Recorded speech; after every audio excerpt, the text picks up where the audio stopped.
Thank you for joining me today. My name is Joshua Curtis. I'm an attorney here at Beresford Booth. This presentation today is on behalf of the Estate Planning and Probate Group, but I also do real estate law and some other things here, so you'll see some of that sort of bleed through a little bit. Before I get started, anyone who knows me knows that I don't normally have a mustache. This is part of Movember, which I do every year to raise awareness and to give an opportunity to think about men's health and men's mental health issues. So it's important to do that and take an opportunity to do that for yourself or for men in your family and loved ones. All right, so today I'm going to be talking about how insurance fits into estate planning.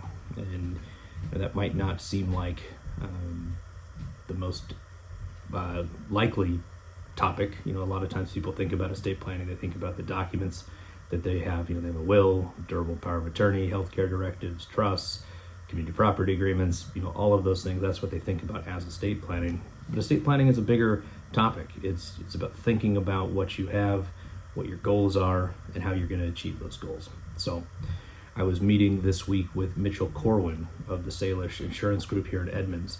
And I asked him, I said, what do you see from the insurance perspective as advice that would be helpful for my clients in estate planning situations? And he said his goal in insurance is to protect the ones you love, protect your lifestyle, and protect your things. And those really fit into the topics of estate planning, which sort of big picture or a plan for your time between now and when you pass away, which could be a period of incapacity, could just be a period of retirement or whatever. The second thing that people often think about with estate planning is how to avoid or minimize estate taxes. And the third is probably the most common that people think of is, how to plan for those distributions to heirs, beneficiaries, charities that you care about, things like that. So, part of financial planning, estate planning, is to figure out how to protect the assets that you've acquired. So in thinking about these sort of three big things, so the first one was planning for incapacity. An insurance product that might be helpful would be long-term care insurance, because that helps reduce the cost of your care, which then increases the ability for your attorney in fact under a durable power of attorney to use assets to do other things. They're not as focused on finding liquid cash to pay for care. And then similar to that is your typical property and casualty insurance, to protect the assets that you have, so there are assets that can be used for your care, for your lifestyle, in that period where someone else is helping you do that. And obviously, if you can minimize risks or insure risks, then you can increase the ability of those folks to have assets necessary to get those things done that they might need to do. If they have less surprises to deal with, they're already dealing with a whole nother set of things on top of their own life, their own situation. So if we can minimize the financial losses from risks, you make their job a little bit easier. The second one there is avoiding estate taxes. Now, there isn't a lot of insurance products that help you avoid estate tax. Some people buy life insurance, so then the life insurance pays the estate tax. So then assets that they have don't have to be sold. A lot of times if people have assets that they know that their heirs or beneficiaries will want to keep the assets, don't want to liquidate the assets, then they can have life insurance to help pay for that estate tax cost. Also, if assets are moved into irrevocable trusts or other trusts that are designed to help minimize estate taxes, you want to make sure that those assets are well insured. You want the value that you expect to be there later to actually be there. The value of those assets, you've designed specific trusts or specific plans for specific reasons, and you want to make sure that you achieve that goal by having that asset still have the value that you expect it to later on. And then planning for distributions or inheritances. The biggest thing maybe is that insurance helps you keep what you've earned. You can't provide for your loved ones, a spouse, children, adult children, minor children, charities that you care deeply about. You can't do those things without having the assets that you have acquired. And, to protect those assets is to protect the people that you love, and that you care about, because you can make sure that you actually have more to give to them instead of potentially having those assets lost, from some sort of unexpected loss or liability that could have been insured against. Also, some of my clients have businesses, and to make sure that that business has the proper insurance that it needs, whether they have equipment or vehicles or real estate, or they need cyber insurance or something else like that, to make sure that if someone else has to step into their shoes and run that business, or step into the estate's shoes and sell the business, that it is less likely to have something that happens in that period of time that causes it to lose value and causes more work or unexpected work on the people who would be stepping in. And then also, sometimes people, either through a revocable living trust or through their will, create trusts for people. This happens in every will that we do with minor children. You create a children's trust for the children, and there's going to be assets in those trusts, and oftentimes it can be real estate assets. And if the trust hasn't planned for insurance on that, then that can be a cost that the trust doesn't anticipate and potentially doesn't have money to pay. Or if there's a loss on that property and there isn't adequate insurance, it's possible that the asset would have to be sold, which then you lose out on the value of the planning and the purpose for doing the planning, which could be to remain, to own that real estate for heirs or someone else to live. Some of the pitfalls that I've seen, either in my clients or I've heard stories about other people, are people that have their home paid off and then don't have insurance. If you have a mortgage, your lender is going to require that you have insurance. If you have a second home or a recreational property or something like that, it could be that it's owned free and clear. Even some people own their home free and clear, and when they do, there isn't anyone requiring that they have insurance on it. And I think having real estate, especially real estate that you live in and you need to have functioning for you, to have that uninsured feels like an unacceptable risk to me. The biggest insurance claims that people have are from wind and hail. Around here, especially trees, can cause damage to roofs and all kinds of things. And then water intrusion or water from freezing pipes. And then there's also, theft and other things that can happen to someone's home. And there's the big things that we think about. The worst usually that we can think about is a fire that completely destroys a house, or an earthquake that destroys a house, or flooding that destroys a house. And, all of those things are things that can be insured against, because they have potentially significant ramifications if the real estate is not adequately insured. And then there's also things, if people are over at your house and someone slips and falls, they can make a claim on your insurance. If you're out walking your dog and your dog bites somebody, they'll make a claim on your insurance. A lot of these things could be tens of thousands of dollars, could be hundreds of thousands of dollars, and to not have the insurance that will cover those types of losses is a very risky proposition, because you can easily be in debt overnight to the tune of tens or hundreds of thousands of dollars, where someone with adequate, proper insurance coverage would still have to deal with the effects of that situation, but at least the financial effects would be mitigated. Second that I see people have is underinsured homeowners insurance. I don't know if anyone's looked at what a sheet of plywood or a sheet of sheetrock costs today. It's not as expensive as it was in 2022, but it's still up about 40% over building material costs in 2020. So we have a 40% increase in 5 years of building costs. And if someone hasn't revisited their insurance coverage on their home, they could easily find themselves without enough coverage to rebuild the home and maintain the lifestyle that they had before. So again, it comes back to protecting your lifestyle and protecting the ones you love.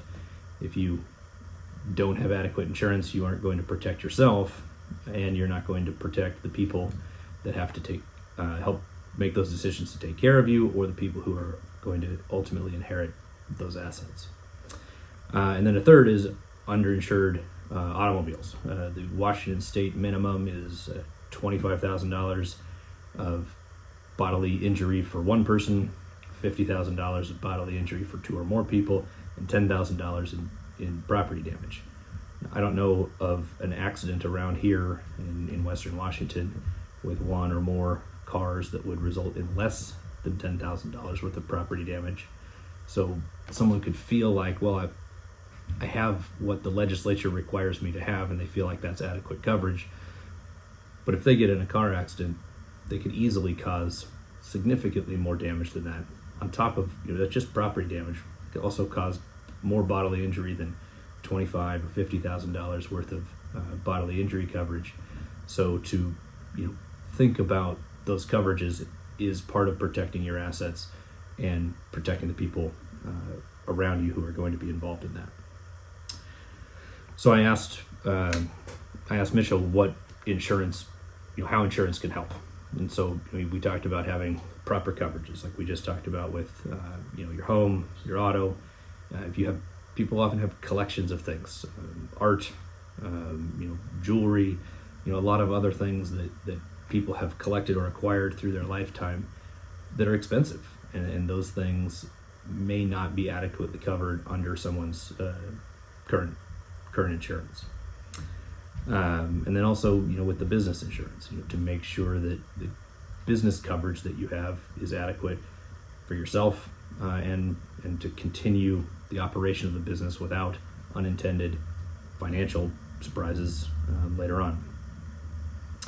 And then a tool that helps sort of all of these things is umbrella coverage. With an umbrella policy, you could add $1 million or $2 million coverage to all of those policies that you have. If you have your home and auto, with one company, and you have an umbrella policy, it adds, $1 million, $2 million coverage to, your auto insurance, your property damage, your things like that, your home. If something happened to a person in your home, or something happened to the building itself, you have extra coverage. We often, maybe not always as part of estate planning, but we, in the real estate sense, we talk to people about putting like rental properties into LLCs, and that's a great way, again, to protect against catastrophic losses. Because if someone experiences a loss, the only thing they can get usually is the equity in that asset.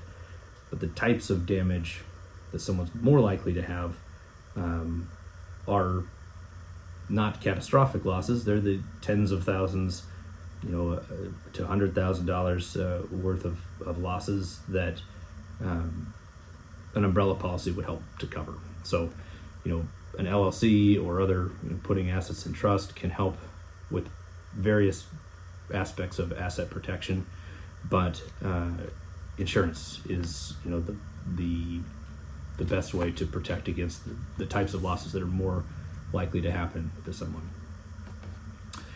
So financial losses happen to everyone. Accidents happen, nature happens, things happen, and it sets everyone back financially because of that. And the important thing to think about here in this presentation is, how do you help to minimize the effect of those accidents, losses, and things on other people? With someone could be helping you manage your financial decisions with a durable power of attorney, And if your attorney in fact has to step into a chaotic situation where there's debt from some sort of loss, or there's assets that are uninsured and they have to go insure those assets, it dramatically increases the work that they have to do, or the risk that they have to manage for you for your assets. And then obviously, if you have some sort of loss that decreases your assets, then it affects your ability to make those, to give those inheritances that you wanted to give. A strong foundation is much easier for someone to step in and manage than stepping into, unknown risks, unknown situations. So the more that you can put those things in place, the easier that it will be for people. I often ask people why they're doing their estate planning, because everyone knows they should have a will, and a lot of people don't. And a story that I often hear is that they've had to manage the estate planning either during the lifetime of their parents or after their parents have passed away, and it was hard. The documents weren't in place, the plan wasn't in place. Having to step into that and figure everything out was a lot of work. So, my clients are wanting to make it easier on their kids, on their spouse, whoever it is that's going to step in and have to do those things for them or for their estate after they pass away. And there's a value to your attorney in fact under a durable power of attorney, or your executor or personal representative under a will, or successor trustee under a revocable living trust. There's value to having done estate planning, but also having other things in place like adequate insurance, so they don't experience losses that then they have to deal with. If you can increase the predictability for them, then you decrease uncertainty and you make that role easier. It's not easy to step in and use a power of attorney to make decisions for somebody and do all of that. No one likes to use a durable power of attorney. Banks question it, real estate title companies scrutinize them. There's a lot of work that goes into just using one.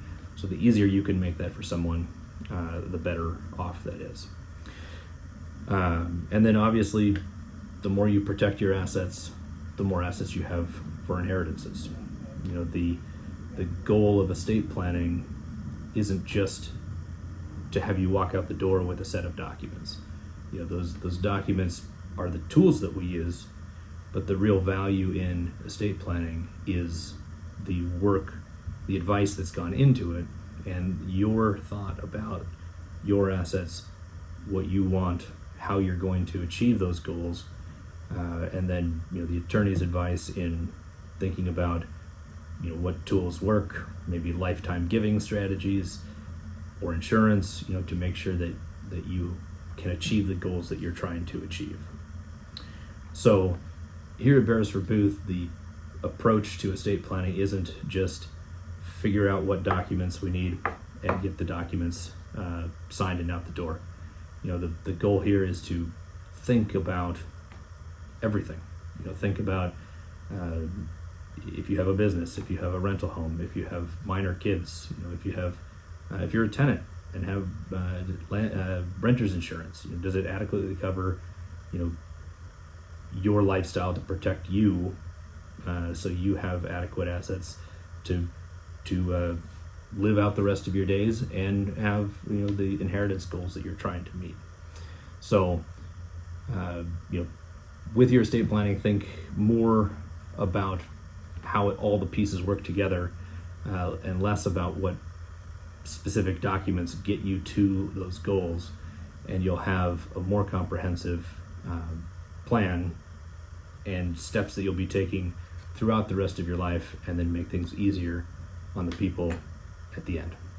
Thank you for taking the time to listen today.